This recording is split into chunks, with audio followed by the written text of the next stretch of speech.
आप देख रहे हैं इंडिया न्यूज। सबसे पहले देश आपके साथ मैं रचना बंसल। आपके लिए जरूरी जानकारी है। आपका अपना चैनल इंडिया न्यूज लगाने जा रहा है देश का सबसे बड़ा राजनीतिक मंच। यहां लगेगा नेताओं का सबसे बड़ा जमावड़ा। 24 के नतीजों के बाद सबसे बड़े मंच पर नजर आएंगे आपको सत्ता पक्ष के धुरंधर, तो वहीं सुनाई देगी विपक्ष की आवाज भी। केंद्रीय मंत्री है, इसीलिए ये मंच आपके लिए है जहां सत्ता पक्ष के धुरंधर आपके साथ जुड़ेंगे। हमारे सवाल होंगे, जनता के जहन में जो सवाल है वो होंगे जो उनसे पूछे जाएंगे और विपक्ष की आवाज भी बुलंद होते हुए आप इसी मंच पर देखेंगे। मेरे senior colleague Rakesh Kumar Singh, managing editor input, मेरे साथ में जुड़ गए हैं इस पर बात करने के लिए, क्योंकि कल दिन भर इंडिया न्यूज पर आप बड़े दिग्गजों को सुनेंगे और राकेश कुमार सिंह इसको लेकर खास तैयारी कर रहे हैं। उनके भी अपने सवाल रेडी हैं। राकेश, कल के दिन के लिए उत्साहित तो आप भी होंगे। ये देश का सबसे बड़ा मंच और ख़ास तौर पे 2024 लोकसभा चुनाव के बाद आप देखेंगे कि सत्ता पक्ष तो सत्ता पक्ष, विपक्ष के सभी पार्टियों के सबसे बड़े नेता जो हैं यहाँ इस मंच पर मौजूद रहेंगे। और जिस तरह से जो जनता का सवाल है, जनता के सवाल सीधे तौर पर अब तक इंडिया न्यूज़ करता रहा है और इंडिया न्यूज़ का मंच पर सभी बड़े नेता, सरकार के सभी वरिष्ठ मंत्री तो होंगे ही, साथ ही साथ जो देश का जो विपक्षी दल है, कांग्रेस पार्टी के तमाम बड़े नेता हैं, टीएमसी के नेता हैं, साथ ही साथ समाजवादी पार्टी के मुखिया अखिलेश यादव आपको दिखाई देंगे। क्योंकि जिस तरह से जो चुनाव में जो परिणाम आए हैं, खास तौर पे उत्तर प्रदेश के, उसमें अखिलेश यादव एक बड़े नेता के रूप में उभरे हैं और ऐसी स्थिति में सभी दलों के प्रतिनिधि यहाँ पर मौजूद रहेंगे और उनसे जो आम जनता के सवाल हैं वो हम सीधे तौर पर उन नेताओं से पूछा जाएगा। क्योंकि बजट सत्र और उससे पहले विशेष सत्र, ये तीसरी बार लगातार जब एनडीए की सरकार बनी तो आपने अलग अलग नेताओं से बात की, खास तौर से सदन पर आपकी नजर रहती है। अच्छा, इस बार तस्वीर बड़ी बदली हुई है और विपक्ष कॉन्फिडेंट नजर आ रहा है। पिछले 10 साल में नेता प्रतिपक्ष नहीं था, इस बार राहुल गांधी बड़ी जिम्मेदारी निभा रहे हैं और ये जो 234 का नंबर है ये बूस्टअप कर रहा है विपक्ष के कॉन्फिडेंस को। तो क्या हम ये कह सकते हैं अपने व्यूअर्स के लिए कि ये जो इंडिया न्यूज का मंच सजने जा रहा है, जहां बड़े दिग्गज होंगे वहां भी विपक्ष उतना ही कॉन्फिडेंट होगा, वैसे ही आवाज बुलंद करेगा? देखिए, साफ तौर पे जो परिणाम आए हैं उसके बाद विपक्ष जो है इसको लेकर उनके चाहे अंदाज की बात करें, बॉडी लैंग्वेज की बात करें, चाहे संसद के भीतर संसद के बाहर जो उनका ऊर्जा है वो साफ दिखाता है। जिस तरह से आपने देखी थी तस्वीरें, चाहे विरोध हो, वॉकआउट हो या अपनी बातों को रखना, तो ये साफ तौर पर जो मोदी 1.0 हो, मोदी 2.0 हो, उसमें जो स्थितियां थी काफ़ी जो है बदली थी। उसमें सत्ता पक्ष पूरी तौर पर जो है उनके अनुकूल था, लेकिन जो मोदी 3.0 है, इसमें जिस तरह से स्थितियां सामने आई हैं उसमें विपक्ष जो है जोरदार तरीके से अपने मसले को उठा रहा है। लेकिन सत्ता पक्ष भी है कि सत्ता पक्ष को साफ तौर पे कि जो मसले रहे हैं, जो मुद्दे विपक्ष द्वारा उठाए गए हैं, उसको जोरदार तरीके से सरकार की ओर से उसका जवाब भी दिया जा रहा है। तो ये बड़ा रोचक मंच होने वाला है रचना, जिसमें आपको दिखाई देगा कि आखिरकार सत्ता पक्ष और विपक्ष आखिरकार किस तरह से जो संसद के अंदर और अपने अपने प्लेटफॉर्म से उनका रुख देखने को मिलता था, कल जो है ITV नेटवर्क के जो प्लेटफॉर्म से आपको देखने को मिलेगा सभी दल के जो बड़े नेता हैं आखिरकार क्या उनका रुख रखने वाला है। जाहिर सी बात है, इस ऑर्गेनाइजेशन का हिस्सा हम हैं और जी जान से हम भी लगे हुए हैं। ये कार्यक्रम सफल रहे, जितना इंतजार आपको उतना मुझे और बाकी एम्प्लॉयज़ को भी है। लेकिन राकेश, चूंकि तीसरी बार एनडीए की सरकार बनी है और जो नंबर्स जिस तरीके से अनुमानित थे वो नंबर्स उस तरीके से नहीं आए, तो सत्ता पक्ष के नेताओं से वो सवाल भी होंगे कि भाई जो आपका अनुमान है वो अनुमान सटीक क्यों नहीं बैठा।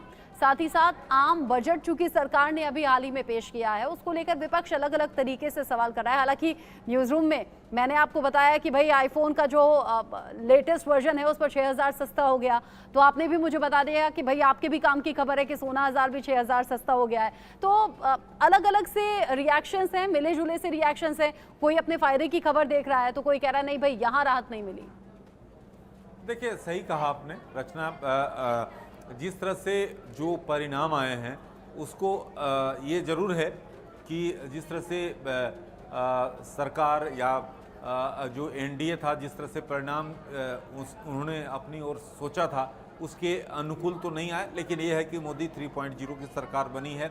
और जिस तरह से बजट का आप जिक्र कर रही थी, बजट में आपने लगातार देखा था विपक्ष जो है ये सरकार बचाओ बजट है, यानी उन्होंने जो कटाक्ष किया था बिहार और आंध्र प्रदेश को जो अलग से उनके लिए विशेष धन की व्यवस्था की गई थी बजट में, उनकी कई परियोजनाओं को स्वीकृति उनके लिए अलग से फंड दिया गया था, उसको लेकर ये बातें कही जा रही हैं लगातार, चाहे कांग्रेस के नेता हों, चाहे टीएमसी हो, चाहे एनसीपी हो, तमाम नेता जो है इस मसले को उठाते रहे। तो आपकी इसकी वानगी जो है कल जो आईटीवी नेटवर्क का जो मंच है उसमें आपको साफ तौर पर दिखाई देगा कि आखिरकार सत्ता पक्ष, विपक्ष और जो और कुनबे हैं आखिरकार किस तरह से जो जनता की आवाज़ को, जनता के सवालों को जवाब देते हैं। जी देखिए, चुनाव के दौरान जो दावे और वादे किए गए आम जनता से उनका जिक्र होगा, फिर चुनावी रिजल्ट्स का भी जिक्र होगा और आज तक का जिक्र मुझे लगता है अलग अलग घटनाओं का होगा। चूंकि कल ही नीति आयोग की बैठक हुई, आपने इससे पहले टीएमसी के मेहमानों का जिक्र किया था कि टीएमसी के बड़े चेहरे मंच पर दिखेंगे। ममता बनर्जी कह रही थी माइक बंद हो गया, बोलने का मौका नहीं दिया, आज के बाद तो इस तरह की मीटिंग्स में मैं पहुंचूंगी नहीं। ये मुद्दा भी टीएमसी उठाएगी? देखिए, आने वाले समय मसला उठेगा, क्योंकि ये टीएमसी, ममता बनर्जी जो है साफ तौर पे ये सवाल खड़ा किया। उसके बाद जो सरकार के जो टॉप सोर्स हैं उन्होंने हमें जो बताया उसमें कहा कि नहीं, सभी सीएम को 5-5 मिनट ही अलॉट किया गया था।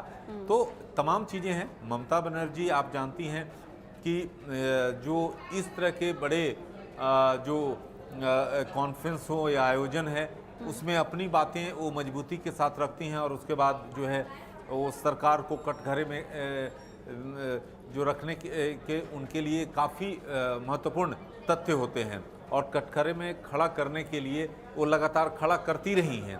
तो एक बड़ा जो मुद्दा हो सकता है कि जो सोमवार से यानी कल से जो संसद की जो कार्यवाही आगे शुरू होगी तो ये मसला वहाँ पर उठ सकता है। बिल्कुल। और जिस तरीके से उत्तर प्रदेश में समाजवादी पार्टी और कांग्रेस ने साथ मिलकर कमाल किया है, उसके बाद समाजवादी पार्टी और कांग्रेस के नेता भी कॉन्फिडेंस थोड़ा ज़्यादा लेकर आएंगे कल मंच पर। राकेश, देखिए, साफ तौर पे क्योंकि समाजवादी पार्टी के मुखिया अखिलेश यादव खुद मंच पर हैं, साथ ही साथ कांग्रेस के कई दिग्गज नेता हमारे साथ जुड़ेंगे, चाहे अपने बात सभी जो तमाम बड़े नेता हैं कांग्रेस के वो हमारे साथ रहेंगे। रणदीप सुरजेवाला हैं, साथ ही साथ मनीष तिवारी हैं, तमाम जो कांग्रेस के बड़े नेता हैं मौजूद रहेंगे। वहीं सरकार के वरिष्ठ मंत्री भी हमारे इस मंच में उनका जो है वे पहुंचेंगे। तो ऐसी स्थिति में सरकार की जो पॉलिसीज़ है, सीधे तौर पर सवाल जनता से जुड़े हुए सवाल, साथ ही साथ विपक्ष से, विपक्ष की भूमिका क्या मुद्दे होनी चाहिए, तमाम जो हैं ऐसे चुभते हुए सवाल पूछे जाएंगे।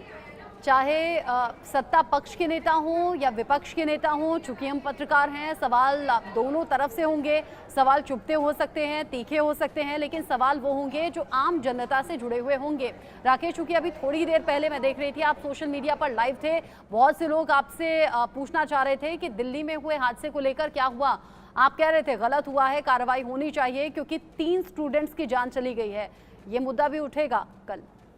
देखिए, ये मुद्दा उठेगा और इसलिए क्योंकि रचना, मैंने भी यूपीएससी की तैयारी की है और देश की सबसे अगर कठिन परीक्षा है तो यूपीएससी, और जिस तरीके से मौत हुई है वो अगर बेसमेंट में पानी घुसता है और उसके बाद 12 फीट अगर पानी और बच्चे एक निकलने का जगह और उसमें 3 बच्चों की मौत होती है, ये बड़े हृदय विदारक घटना है। और ऐसी स्थिति में मैं भी आज काफ़ी दुखी हूँ, क्योंकि हमारे तैयारी करने में, यूपीएससी की तैयारी करने में कितना मेहनत होता है, परिवार, आपके माँ बाप कितने कठिन परिश्रम से आपको पैसा भेजते हैं, साथ ही साथ उनकी भी जो एक पेशेंस होती है कि आप 2 साल 3 साल लगातार तैयारी करते हैं, कभी प्रीलिम्स हो रहा है तो मेंस हुआ तो इंटरव्यू में आप रुक जाते हैं, और वही व्यक्ति सफल होता है जब तीनों आप जो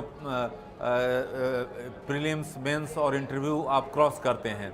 तो ये बाधा दौड़ है, और बाधा दौड़ के शुरुआत से होने से पहले ही जो है वो काल के गाल में चले गए, और वो भी ये मैनमेड के कारण, क्योंकि इसमें अब एजेंसियां पर दोषी डाली जा रही है कि इन्होंने उस तरह का ड्रेनेज सिस्टम का व्यवस्था नहीं किया। लेकिन आखिरकार 3 बच्चों की जान गई, उसके पीछे क्या उनके माता पिता ये कहें कि जी ये एजेंसी काम नहीं की, ये समय पर नहीं पहुंचा? तो ये तमाम सवालात हादसा हो हैं। गया है और उस पर बीजेपी आम आदमी पार्टी बीजेपी पर आरोप प्रत्यारोप का ये दौर चल रहा है, जांच चल रही है। चूंकि हम मंच की बात कर रहे हैं राकेश, और मंच की खास तैयारियां आईटीवी नेटवर्क पिछले काफ़ी दिन से कर रहा है। कल खास वो दिन आ रहा है 29 जुलाई सुबह 10 बजे से लगातार जो दर्शक हैं वो हमारे साथ जुड़े हैं और ज़्यादा से ज़्यादा संख्या में जुड़े, ताकि बड़े दिग्गजों की जो आवाज़ है आम लोगों तक पहुँच पाए।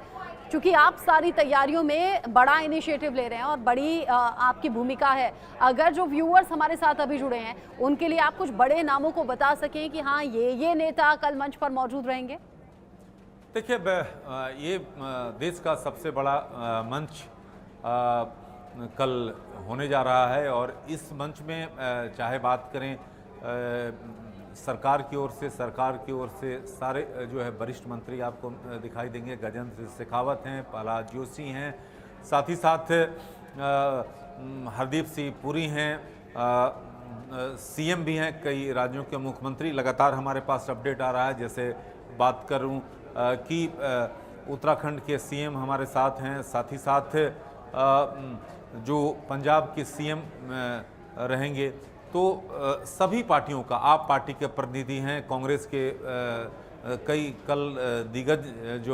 कई दिग्गज नेता हैं जो कि इस मंच पर जो हैं वे रहेंगे, और चाहे मनीष तिवारी हों, प्रमोद तिवारी हैं, साथ ही साथ इमरान प्रतापगढ़ी हैं, तो तमाम बड़े नेता हैं जो कि रहेंगे। समाजवादी पार्टी के मुखिया जो हैं अखिलेश यादव खुद रहेंगे मंच पर, क्योंकि मैं लगातार इसलिए कर रहा हूं कि अखिलेश यादव जो 2024 के आम चुनाव है उसमें एक बड़ी भूमिका में, जिस तरह से उत्तर प्रदेश में सबसे बड़ी पार्टी के रूप में उभरे हैं, उन पर पूरे देश की निगाहें टिकी हुई हैं। तो ये तमाम जो दल हैं, सभी पार्टियां, टीएमसी की बात करें, आरजेडी की बात करें, जेडीयू की बात करें, तमाम जो है दल के नेता जो हैं कल हमारे साथ मंच पर मौजूद रहेंगे। रचना, बड़े चेहरे मंच पर रहेंगे। अखिलेश यादव पर निगाहें इसलिए भी हैं क्योंकि 2024 में जिस तरीके से समाजवादी पार्टी ने परफॉर्म किया है, और अलग अलग मुद्दे, सियासी मुद्दे रहेंगे जिन पर हम आम जनता से जुड़े हुए सवाल